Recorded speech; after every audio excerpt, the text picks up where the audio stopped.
Hi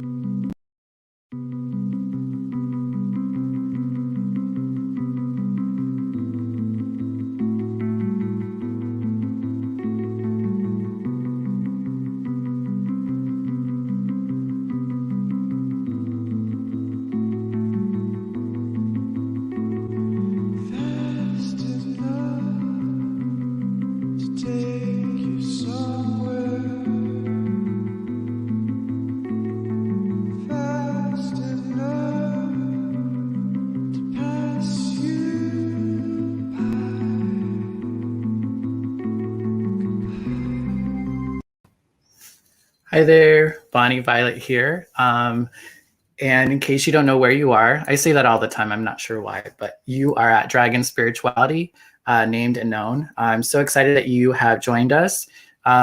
Just to kind of put it out there, you're either watching us on Facebook Live, YouTube, or we are now on Twitch. Also, this recording is also going to be converted into audio and be uploaded into podcast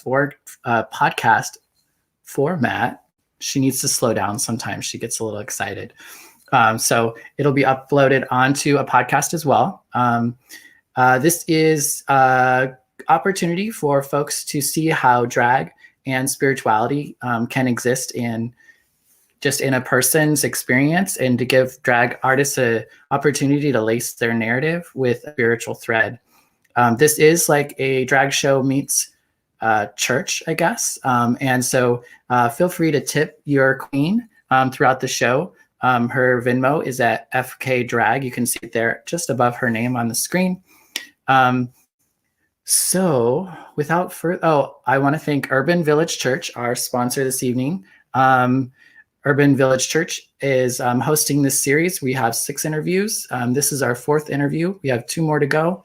And then we'll be doing a spiritual drag brunch on February the 27th, and more information will be coming for there. I have talked too much. I'm going to go ahead and get to our guest. So our guest this evening is Fonda Cox. Hi, everybody. Hey, how's it going? Good. I'm loving that lip. Oh my God. I'm hoping it stays on the whole time. I think it will. I think it will, because God loves you. And if God loves you, he wants your lips to look beautiful. Right. Unless she wants a little comedy, some levity or something. I don't know. I know, my lash literally fell off right before this. It was a Jesus miracle that I was able to put it back on. Right. Awesome. Well, thank you so much for being here this evening. I often like to just dive right in. She's not good at foreplay, I guess. But would you tell us a little bit about what it was like growing up as before Fonda, back when you're a wee little person? Can you tell us a little bit about that? Yes. Oh my gosh. Well, first I want to say thank you, Urban Village Church, and thank you, Bonnie, for having me. This is an amazing experience. And I think conversations like this so need to happen. So thank you. So I am 32 years old, and I don't look 32 because I look like a 40-year-old woman in drag. Yes. No, I'm kidding. But I grew up in South Texas. My dad's side of the family is Italian and Mexican, and my mom's side of the family is Mexican. Both my grandparents are from Mexico. So I grew up in a very traditional, very Latino, and very Italian, hot-headed family with just a lot at a really young age. I just remember being like, I'm not like other boys. I'm not like my brother. I'm not this tough, version that I'm supposed to be. I am very much always at odds, it seems. I'm always being made fun of. And I just felt like I needed a release somehow, and I couldn't find it. And so I grew up always trying to change myself. Always trying to not like those things, not want to cook with my grandmother, having to learn how to mow the yard. Like, I couldn't even mow a straight line. That's how gay I am. And I would get in so much trouble because I remember one time specifically, I freaked out because of a bee, and my father hit me and was like, quit being, you know, what we say. And I just, there was this idea that you have to be strong, you have to be tough. And it caused a lot of pain that I couldn't articulate or voice. And so my way of dealing with that, as I have learned being on stage and being larger than life and sharing this platform with a lot of other people, I'm not unique in this. I hated who this is. I learned to bury this, to push it away, to push it aside, to do everything I could. Sorry, contacts. Everything I could to be what I thought I needed to be to feel safe in the world. And so I went from being, to answer your question, I went from being just a very rambunctious, fun, loud, larger than life boy to really at a young age falling into perfectionism and withdrawing. I had no friends. I didn't know how to make friends. I was very much the loner. I focused a lot on school. I did things that would not put me in a situation to where I could be found out. And I didn't even know what gay was. I didn't know that gay and gender and all of these things are what I was struggling with. I just knew that I hated how I felt. And I felt like who I was to blame. And so I found ways to quiet that down and to hide. I spent so much of my young life hiding. Yeah, I just relate a lot to what you had to say. I didn't have a lot of the words for it either, but my father was very much like censoring my femininity. I don't even know that he was aware of it, but I learned real quick to, I guess, how to not rock the boat, I guess, even though she still did. When my father could see me now. Right? Is he watching? No. Oh gosh, no. But he could see me a mile away with this highlight. Right? It looks amazing. Hi, Paul. I love you too. Hi, Stacy. Glad you all could join us. Yes. No. Good shout outs. And so, where was religion or spirituality in that equation for you as a young person? Oh gosh, you know, I honestly think about this a lot. For a lot of you, obviously, who don't know me or follow me, I am 6.5 years sober. If you know anything about sobriety, there's usually a higher power involved, and there was a whole lot of what I call religious trauma. I think a lot of queer people in this world experience. Even I would say, even if you come from a supporting family, the fear of rejection in of itself is a trauma. I mean, when you're a child, acceptance is survival. And so I grew up in a very religious home. I grew up in a very Catholic home. I would argue too Catholic. There was so much about doctrine and dogma. It was not ever about a relationship with God. It was never about having an actual like who God even was. I just remember like there was so much in my home that was centered around these are the rules and these are the rituals. And I remember describing it to my mother because she asked me to, like, why aren't you Catholic anymore? I raised you better than this. I'm like, hello.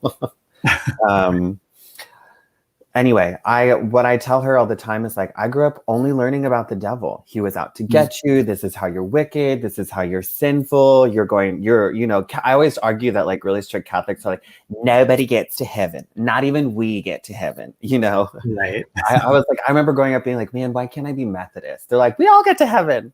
But it was just like, there was so much emphasis on fear. You can't trust yourself. You are wicked, you are evil. And there was a lot about, and I think because I knew that I was not like the other boys, I think I knew when puberty hit that I wanted to date and kiss them, that a lot of the negative messaging that I heard around sexuality and around the expectation of like what God expects of you as a man and you know all of that. I really internalized it. I was very sensitive to it, to where like straight people are like, oh, I don't care about that shit. For me, I'm like, oh my God, they're talking about me. And so I grew up believing every single word of it. Every single word. I internalized it.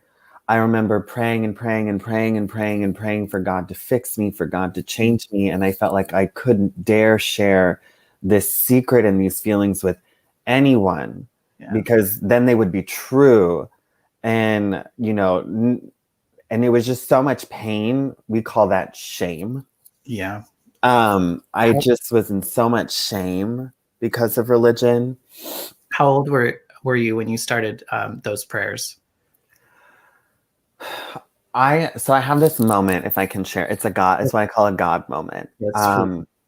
When I was really young, I wanted to be a princess. Like Disney was in its heyday. You know, it was like every year they were punching out a Disney movie like clockwork. It was my favorite one was Sleeping Beauty. And I don't know why. I just think I loved like the dress and how it changed colors. And I secretly wish that like the fairies were my grandma, because my grandmother was just a very obtuse woman with a lot of really awful opinions. But I just loved escaping in Disney princesses, and I would voice that all the time. Like, I want to be a Disney princess for Halloween. I want to have a Disney princess birthday party. I want, you know, I would sing and I would act it out. And I was thinking like I was like 3 to 5 years old. And I just remember my dad and my mom being like, no, this is wrong. Like, people like this, do you want to grow up to be like this person? And, you know, referring to like what you'd see on Jerry Springer. And you're going to go to hell. This is sinful. This is wicked. And I would just remember praying for God to change me. Please, like, either make me the boy that I need to be, but also, like, I think what I find really funny is I used to pray, like, just make me a princess. Like, that'll solve everything. Like, if you just make me a princess and just make it as if I was never Eric, I was just this pretty princess, and then I could have what I want and I would make sense. And it's so funny that as a child, I intuitively knew that maybe there wasn't something wrong with me, that like it was okay to want what I want. And I just pushed all of those memories aside. And I was about 1.5 years sober, and my sponsor was telling me, like, honey, you need to start really like finding a power greater than yourself. Like, you don't have to call it God. As a matter of fact, I would recommend that you don't, considering your history. Like, it just has to love you. Like, it just has to love you, and it has to love other people. Because spirituality, I've learned, is about having a relationship with, not about what you believe. And it, you know, it's a two-way street. And there's a humility and a surrender to spirituality. But anyway, I just remember praying like, okay, God. And then I remembered, like, it was like my body occupied that time in that space where I was that little boy.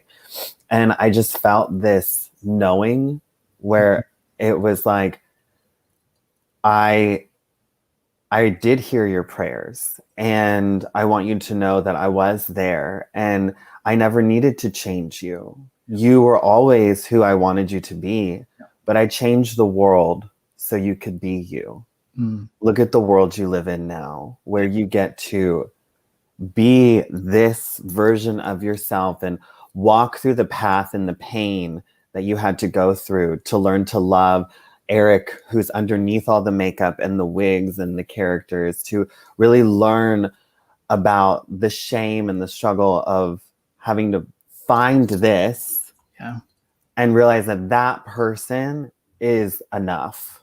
That person is who people love. That person is who loves. And I just, it was like a really profound moment where I was like, holy shit, maybe there is a God. And was it the same God that you grew up with, or did you think like? You know, that's a really good question. So I believe that God is in all things. I don't believe that God is all things. It's a very different, like, God is present if you will, as like a fingerprint in everything. Like, and as a conscious being, I believe you can look for it. For example, I'll give you an example. So for example, I don't think that God was like, I'm going to create a pandemic. Like, there's free will. Mm-hmm. But what I do believe is that God exists with us in this pandemic, and it's through love and not fear. I believe sometimes God is a perspective. And so it's not my same understanding of God, but I recognize that I would not be who I am today if I did not have my experiences with that initial God, one that was centered in fear and had a lot of expectations and a lot of judgment. Because in a way, I don't believe that's what God is, but there's a saying that I heard. This is not original, and I'm sure they got it from somewhere. People find God, or their own conception of God. One is because of an extreme moment of supreme ecstasy. And the other is like a Saul to Paul moment where there's such an existence of pain that you need relief. You need that love to help you get outside of your own ego and your own self-hatred or whatever it is that has driven you to that point of pain. Mm-hmm. And so by experiencing what God isn't through like all of that shame and that judgment and that dogma of my childhood, I feel like I now have a more loving and inclusive reality of God today. Mm-hmm. If that makes sense. No, it makes total sense. Again, I know for me, like when I got sober too, it was like because you believe a bunch of shit, but what does belief do? I actually came to rely on God to like keep me sober and to like, I don't know, help me be okay in life, which was a whole new thing. Go ahead. I know, like, it's so funny. We kind of pre-interviewed and we found out, like, talk about God moments. We actually have a lot in common, you know, similar all the way down to like people that we know Mm-hmm. who have been so beneficial to my journey of sobriety. And I really think that there is a profound difference between having a set of rules and rigidity and actually humbling yourself and having a dependence and a relationship with something bigger than yourself. Yeah.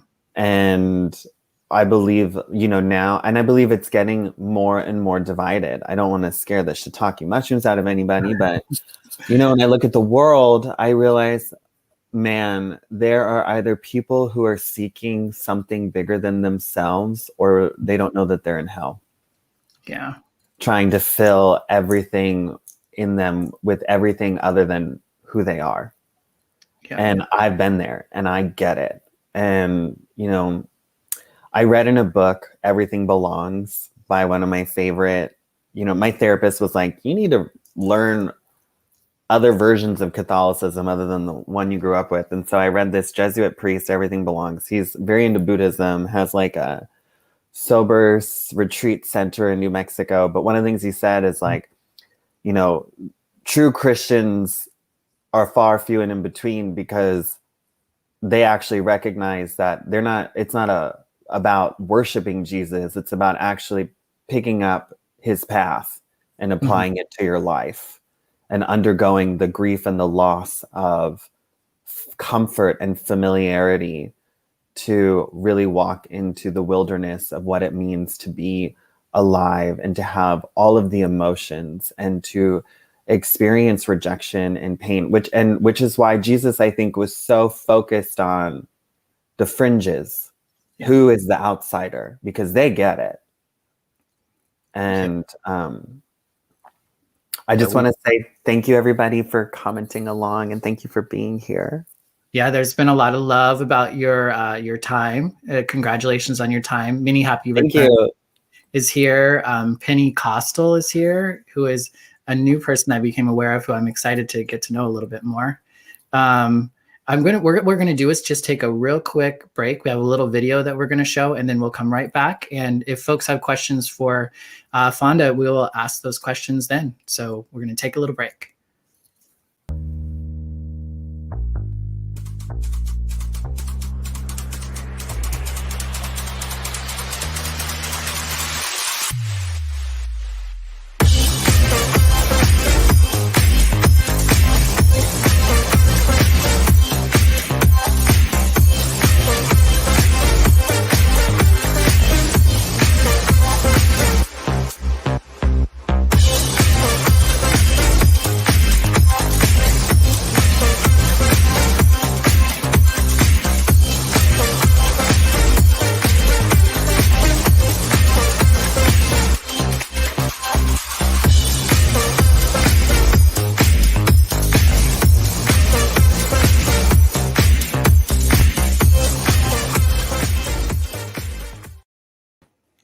And we're back.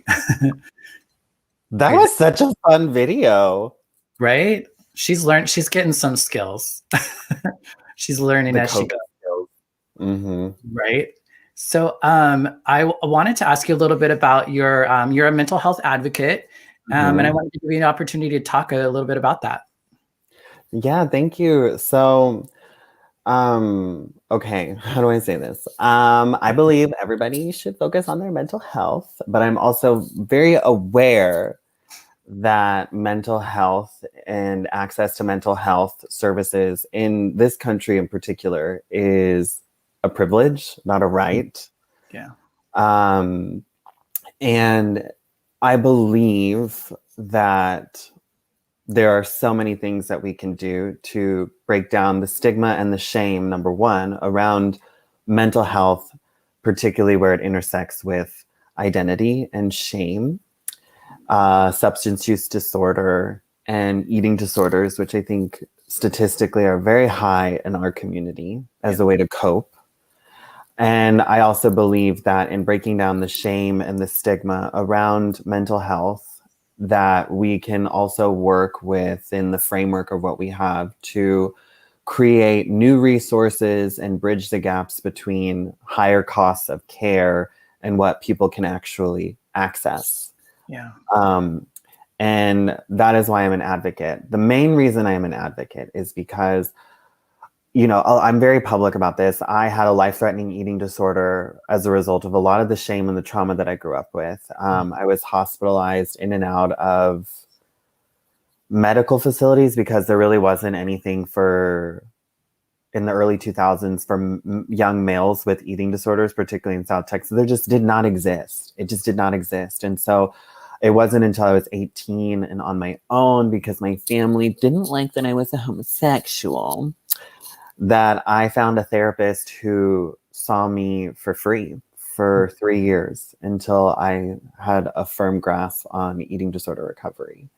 And that is by far the exception, not the rule. And so I do a lot of what I can to advocate for that, because one, I think it's kind of a calling. Like, I was given it for a reason. I recognize what a gift it was.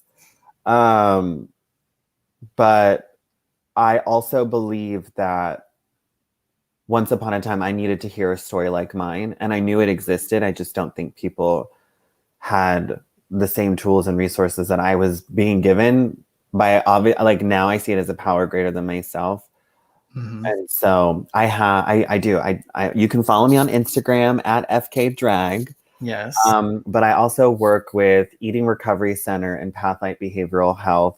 I have my own Instagram live series once a month called Queen and Sober, where I interview, very similar to this. I would love to have you on the show. About LGBTQIA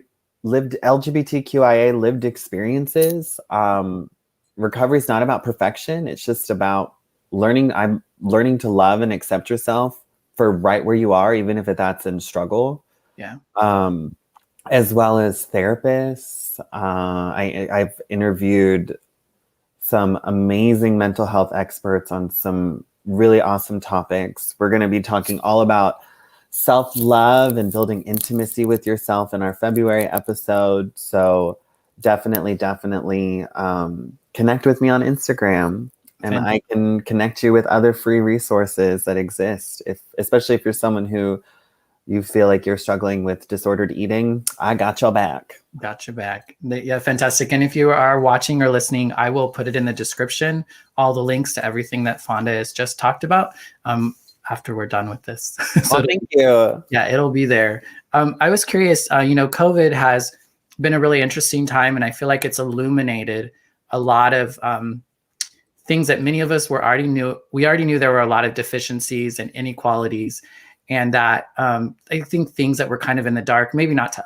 people like us, but talk a little bit about mental health and how mental health has been impacted with COVID. Have you noticed any differences? Yes. Yes. I'm not a doctor. Okay. I just have lived experience. Yes. I'm a survivor. What I have noticed is this is a profound time of grief. I don't care what color, religion, I think we're all learning that we are either trying to be one human family or we're falling apart. And I saw a really beautiful meme, quote, GIF. I don't know.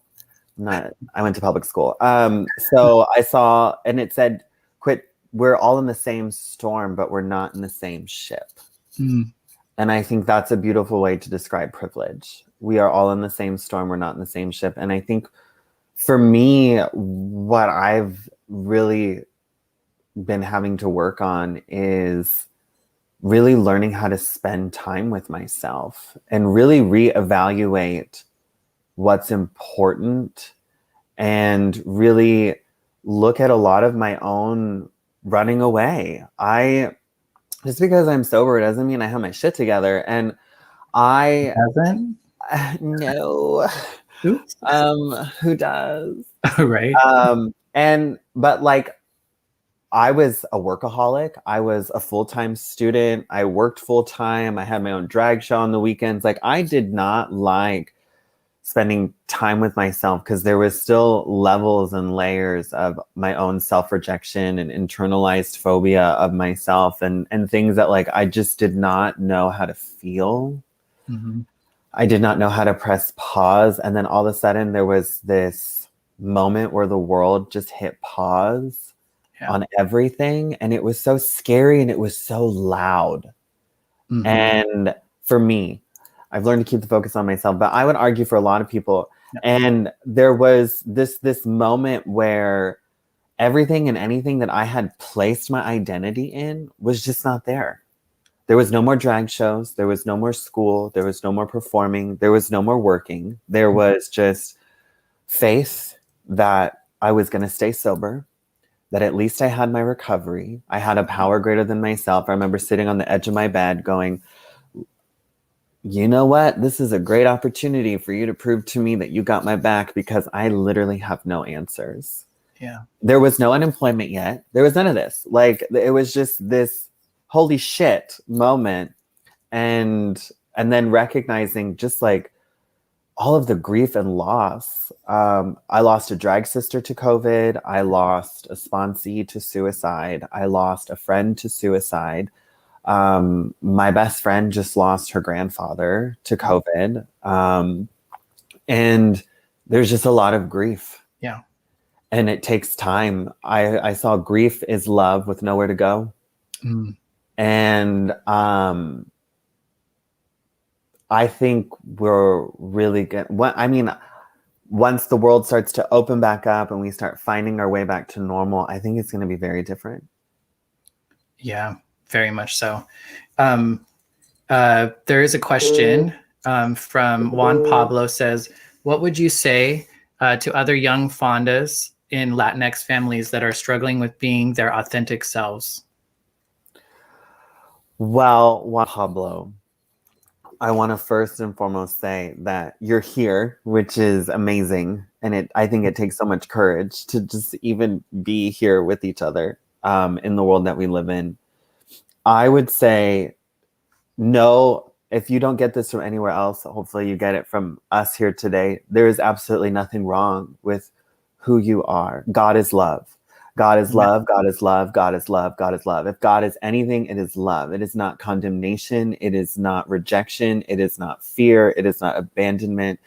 And the most powerful thing that I've had to learn in my own journey is the power of forgiveness, forgiving myself first for hating my 11-year-old chubby Latinx self for being queer and not wanting to play basketball and wanting to be a dancer or a volleyball player or whatever, but also recognizing that my family and my culture was also centered in fear.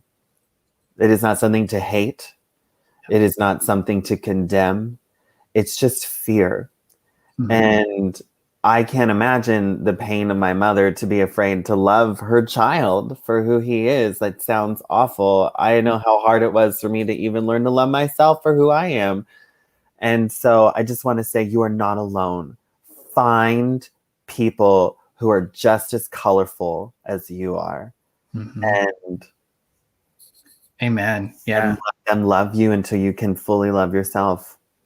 One of the things that you said just before the show started was you mentioned, and somebody said it to me, that it's not your issue, it's their issue.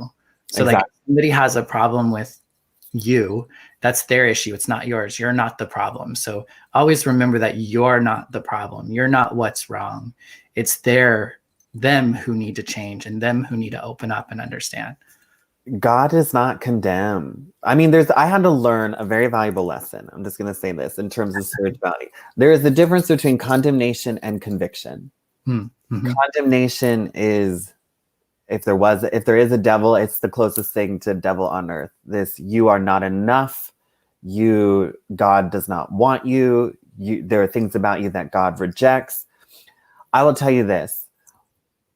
The God of my understanding loved me the exact same when I was sleeping around for self-esteem and doing drugs and drinking because I hated myself. My God loved me the same then as he does today. And who I am today was also in that version of myself too. I could not have gotten here today if it was not for that version of myself. So the story that comes to mind is Jesus at the well. The world does not get to tell you when your conviction happens. And the difference between condemnation and conviction is conviction has so much love and it shows you the way to something more beautiful, more fulfilling, and more reliable than whatever false beliefs or negative things that you've adopted to believe about yourself will ever get you. Those are all mirages. That idea of like, people will love me more when I reach my ideal weight or my driver's license weight. That's not real. Mm-hmm. And I've learned that in my journey. Yeah. Well said. Well said. Tony has a question. How do you view drag as an artist how do you view drag as an art that for healing, specifically in the context you mentioned of COVID and grief?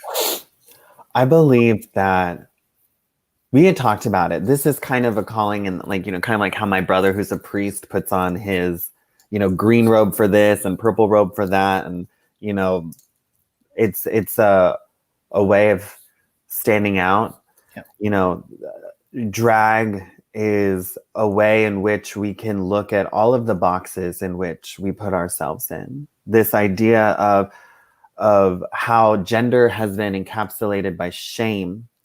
And I view drag as a liberation for me, because when I share this moment with other people like myself, such as you, it's so healing, because once upon a time,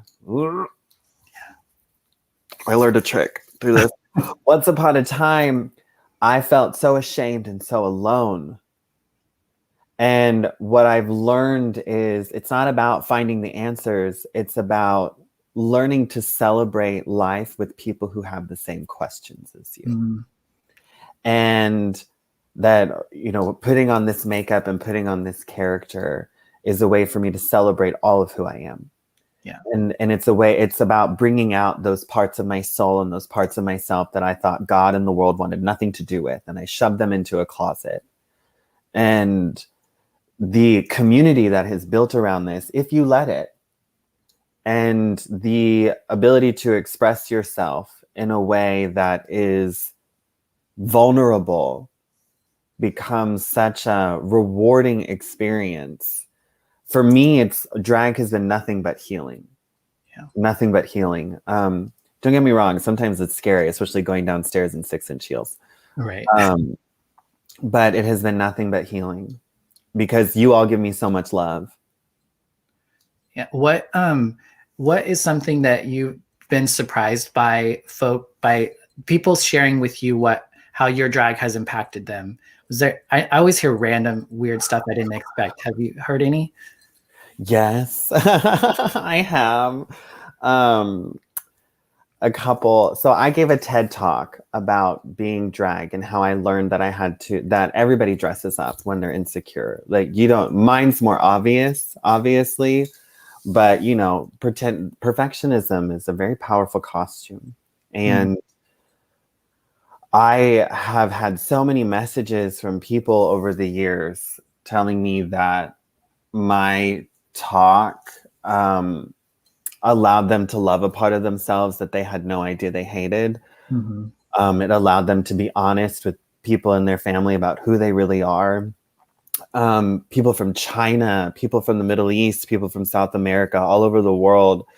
And then I've also had a lot of haters. I've had people who have said some pretty mean things, but it also shows me the reality of the world. So I'm very grateful for that. And then in a simpler way, just being open about my sobriety and how drag has been so healing.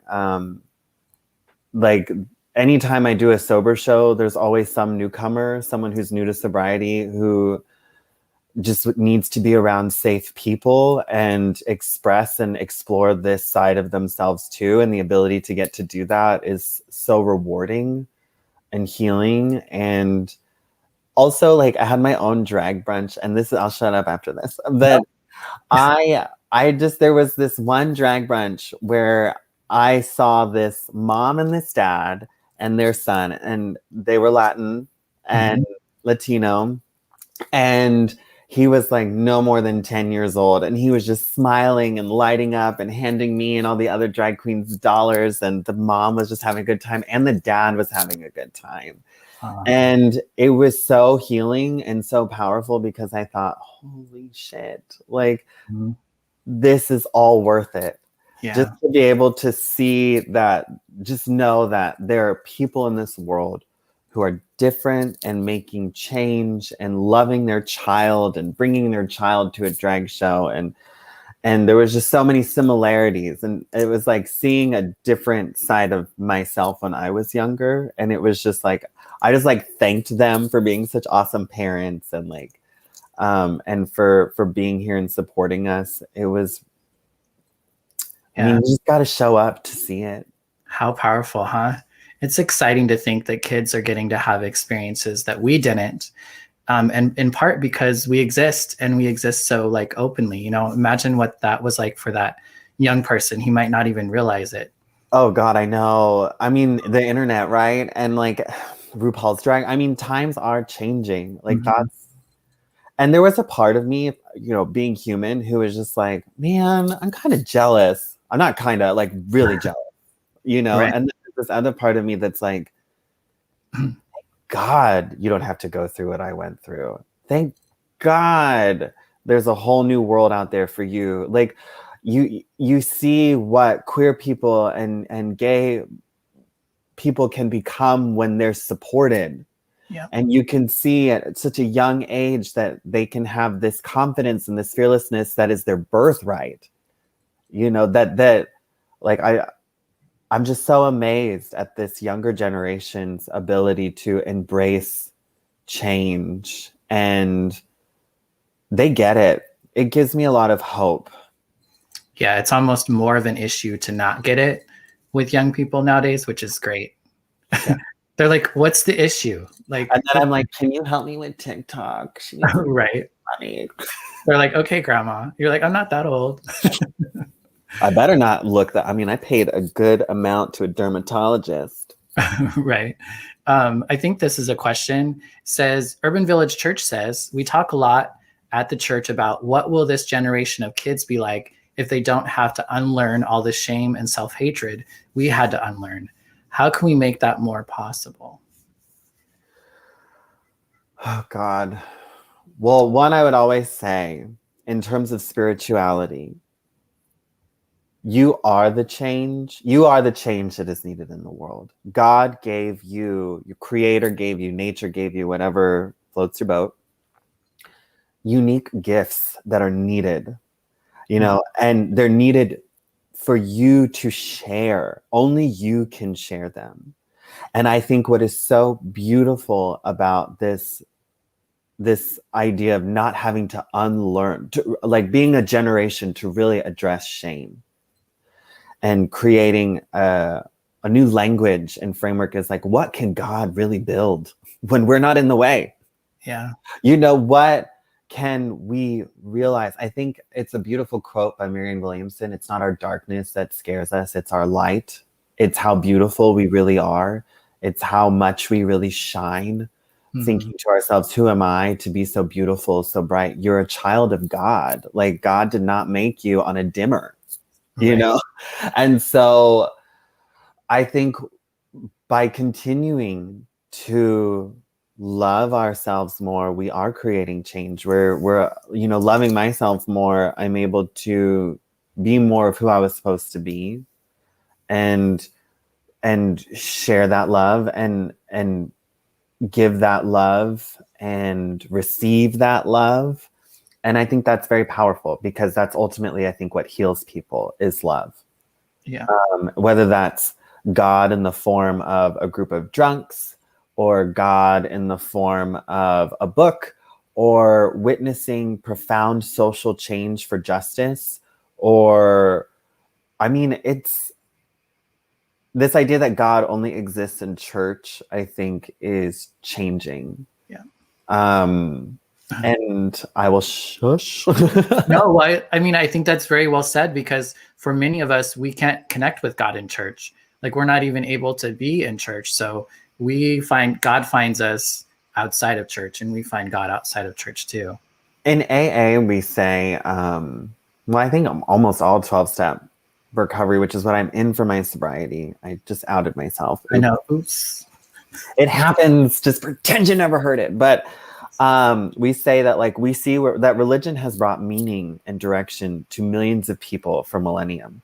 And there's something to be witnessed and observed by that. I think church is evolving because I grew up believing that church was this place that you went to on Sunday and you acted like, you know, you were sorry and you were on your best behavior and you learned. But then when you left church, it was just like, you left church and all of a sudden it was back to being like screaming and yelling and fighting and, you know, all that stuff. And I think what I've witnessed and what I've seen, especially with technology, has been this complete breakdown of walls in terms of how we used to compartmentalize our lives. There's now this thread of technology that just completely connects it or disconnects all of it. And I think what we're really beginning to see is that true spirituality is 24/7. It's not just something you do on Sunday. It's not just something you pick up when you walk into a building. You're either walking the walk and living in communion with a power greater than yourself, which includes other people, people who don't look like you, people who don't sound like you, people who don't come from the background that you come from. You allow yourself to be uncomfortable and you do your best. And I think churches that are really kind of reshaping that. Church now, I think, is where you go to get fed. And it can be online. It can be not just a building. I heard one of my favorite spiritual teachers saying that, like, God isn't in the church, God is in you, and he goes to church with you. And when you leave, God leaves with you. Right. Your mom, I think your mom has 2 preachers in the family. Oh, God. Well, we both wear dresses. Right. Was there a question? Oh yeah. Becky says, hi, Becky, by the way, it's great to see you here. I've always been told that drag is a performance art, but it seems so much more than that. Is it a performance identity to you? How would you describe drag for you? Great questions. That is a great question. I want to validate that for some people, drag is definitely an art. It's a character. It is separate from themselves. For me, it's a little different than that. I'll speak to my experience, like, because I am aware of, I've had to really be, drag used to be such an escape for me to run away from myself. And then every time I would take off the makeup and the hair and the costume, and I talk about this in my TED Talk, that boy that I was running away from, it was like there was like this giant magnifying glass on him, and I couldn't cover him up fast enough. And so for me, drag has been this transformational journey of learning to love and embrace all of me, because this used to be shrouded in shame and secrecy and silence and judgment. And it has been this bridge to community, this shore of faith. And I recognize that, like, drag, to exist as a drag queen, like, I'm always present that Eric is underneath this costume, this outfit. It's like me in a different outfit. And that how I exist in this space, even here now on this live, is an act of rebellion in a way. It's an act of defiance, but it's also an act of love and vulnerability. And if I let it, I mean, I could also be a wall. But I've learned that, I'll never forget, I was giving my TED Talk and I had to practice it in front of like a panel of like very intense tech people. And this woman came up to me and she was like, you know, that wall, I hope you realize that everybody in this room absolutely loves you and respects the hell out of what you're doing. And that my hope is that you get to take these walls down and let people love you. I know that once upon a time you needed to put them up to keep yourself safe, but walls keep out love too. And I was like, you don't know me. you don't know me. But I needed to hear that. Yeah, that's so good. And now you can still do the same things, but it's not about putting up a wall. It's just about existing. And celebrating and having fun and making fun of all of the things that are my experience in terms of gender and identity. I know that you love being on the stage. What would you say is your favorite, I guess, type of performance that you do? I love glamour and camp. So like one of the things that I've learned to really embrace about my persona is that I love, what did I say earlier? Being the Tia that's trying to steal everybody's man at the, at the pachanga. I love beauty. I love makeup, but I also think that as a culture, we put way too much emphasis on beauty as a currency. And so I've learned to be irreverent with beauty and to be glamorous, but then campy. There's always something that I do in my performance or my show that would be considered wacky, oddball, grotesque, not sexy at all. Right. And I love it. I love, I have this, and I'm not always pretty, like I have this, my favorite character to do is this really crusty old lady version of myself that has like on 2 stacked wigs and like layered house coats and big old glasses and a runny stocking and a cane. And she like pretends to be the MILF and like is just super, it's just not sexy at all. But it's so freeing to make people laugh. It's like my favorite sound is laughter. And your name, I think, puts a great label on your art, probably then. Right? Okay, the story about my name is it was given to me. I did not pick this name. It was given to me by a really wonderfully talented OG in San Antonio who has made drag possible for so many. Her name's Taryn Taylor. And I was just at a bar And I said, I love watching your shows. I wish I could do drag. And she's like, well, honey, you need a name. You look like a big old bottom. Your name's Fonda Cox. And then like years later, I was like, I'm ready. Right. And so I always tell people like, it's this funky 70s like street name. It's like the perfect name for me. It's fantastic. There's a question that just came up. I think it can be, there's not like one right answer, but I know that maybe you could, it says, what is the difference between drag and someone who is trans? And maybe you could just share maybe your experience with drag and maybe how it relates to your gender, if at all. Totally. So I identify as non-binary, which means a lot of things for me. I'll keep the focus on what I believe. I believe God is masculine and feminine.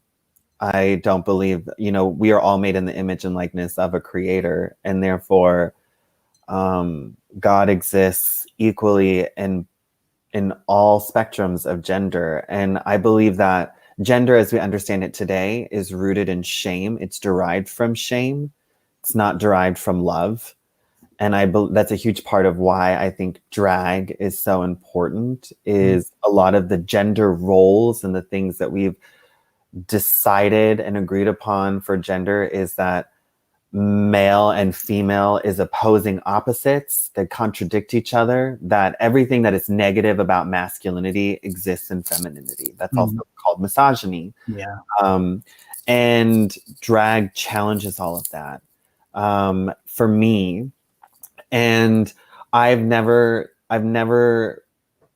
that this is also very much part of gender and expression, which is why I'm non-binary. I don't really adhere to this idea that my gender is connected to my biological sex. And I believe for me, my experience is I did wonder if I was trans for a long time. And it was a very painful process. And I saw a therapist and I realized that I came to peace with a lot of things about myself, because I believe that trans is beautiful and it is necessary. And everything that I have learned to love about myself has come from the trans community. Right. And especially like the love that I get from my friends and my community in Texas. Like drag is so like inclusive down there. It's not even funny. This idea like with RuPaul that drag is only men dressing as women is so flawed. And so, but I believe what I've learned is that people just deserve respect. I don't want to speak too much about the trans experience because that is not my experience. But what I can say is the trans people that I know have so much courage, and they inspire me and I love them. Yeah. Thanks for answering that. And Paul, like drag and trans, they're trans people can do drag. Just because you're trans doesn't mean you do drag, or because you do drag, you're trans. So there's a lot of different narratives for different people. So it really is a personal experience, and everybody's just going to be a little different. I would say, I mean, I do feel comfortable answering this because I do think it's a very, powerful question. Like you said, trans people can perform in drag because drag essentially is a performance. It's not an identity. Trans is an identity. It is realizing that your gender does not match your biological sex, and it is a very real experience. And I think we as a culture have really dehumanized a lot of marginalized identities. We forget that there's a human being there. Whether, even, I think that's one of the biggest problems they have with like quote unquote Christianity and religion is, you can't lift someone up and throw stones at them at the same time. Just respect the journey. Yeah, very well said. We are running up on about the end of time. I was going to ask a question. Is prayer a part of your spiritual life? Yes. And I was curious, what is it that you're praying for right now? Is that an okay question to ask? Oh yeah. I'm praying for a man and money and flowers for Valentine's Day. No, my idea of prayer has really changed. Growing up, it was very ritual. It was like you had to pray the rosary, or you're going to hell, you have to pray the Our Father, or going to hell. It was like, you have to pray because God expects it of you. It's a sacrifice. Like prayer was sacrifice. And like to me, that's a total crock of baloney. Like prayer is about communion with. I believe there's so many types of prayer. Prayer is surrender, prayer in silence, prayer in doing. It's about being present. I heard from Deepak Chopra Oprah that prayer is a smaller part of God reaching out to a larger part of God. And I love that. And so what I'm currently praying for, I always pray for acceptance. I've learned that's the most powerful thing for me. I'm a very hard-headed, very quick to fire the gun, Texan, locked and loaded. And I've learned that prayer, like spiritual prayer and everything that I've studied about spirituality, is about accepting God's will, not trying to change God's mind, understanding that God's will for you is meant to prosper you and better you. And so prayer is synonymous with trust, surrender, peace, acceptance. I'm not always there. Trust me. Sometimes I'm like, just give me the goods. I want the cash prizes. But I've learned that it is for me, it's best to just say, okay, God, help me get out of the way. Put me on the path of least resistance. Help me be of service to people. Help me be kind. Help me forgive. Because I was angry for way too long. Yeah. Wow, this has been such a great conversation. I want to talk to you forever. I know I'm a long-winded queen. I mean, I've just really enjoyed the conversation, and I've gained a lot. Thank you for having me and having this conversation. And thank you everybody for tuning in. Thank you all for your questions. Paul, Angel, Hannah, Stacy, who's on the screen. Thank you for being here. Thank you, Urban Village Church, for having me. Yes, fantastic. Thank you. Thanks again, everybody. Next week, we'll be here at the same time, same place. We'll be here with Willa the Wisp, which I hope I'm saying that correctly, Willa the Wisp, which I'm excited also to have to have a conversation with her. So please find us next week, same time, same place. And until next week, take care, be kind to one another. And I don't know, I think that's what they say at the end of this sort of stuff, right? That and get the money first. All right. We'll take care and play the outro.